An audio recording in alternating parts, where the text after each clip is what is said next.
Yaxshi. Biroz o'tkazib yuborilgan-u, lekin operatsiya qilsa bo'ladi. Aniq gap ayting. Operatsiyadan chiqishlariga kafolat berasizmi? Yana shunaqa gap. Men biznesmenman. Bolaligimda ipodromga chiqib boshlaganman biznesni. Shuning uchun aniq gap ayting.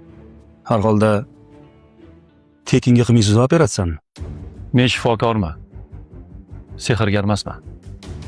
Siz o ipodromda latokda sigaret sotib yurganingizda, men 9 yil umrimni mana shu kasbga tikib o'qiganman va hali ham o'qiyapman.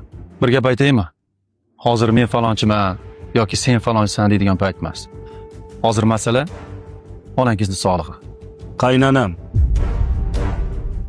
Men bir narsaga hayronman-da. Izrailda kafolat berishadi. Hindistonda kafolat berishadi. Nimaga sizlar kafolat bermaysizlar? Bilmadim. Balki bu e'tiqod masalasidir.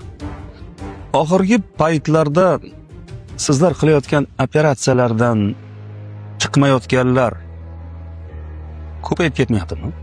Meditsinasi super rivojlangan davlatlarda ham bo'ladi bunaqa holatlar. Lekin Xudo ko'rsatmasin, agar bizda shunaqa holat bo'lib, operatsiya paytida bitta bemor o'lib qolsa, boshlanadi. Bir nima uz degan saytlarda, xususiy shifoxonada bir bemor operatsiya paytida vafot etdi degan qo'rqinchli sarlavhalar bilan postlar chiqishni boshlaydi.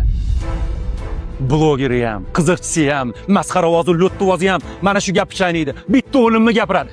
Lekin davo topib ketayotgan 100 minglab bemorlar haqida hech kim gapirmaydi. Lom-mim demaydi.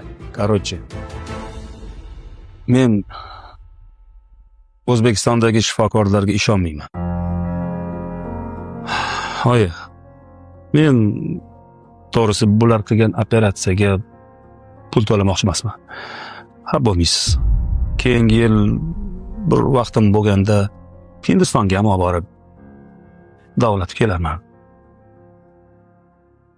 Men roziman. Bepulga operatsiya qilishga roziman. Bir yurtdoshimni chet elga borib bir dardiga davo topaman deb boshqa bir dardni yuqtirib olishni xohlamayman.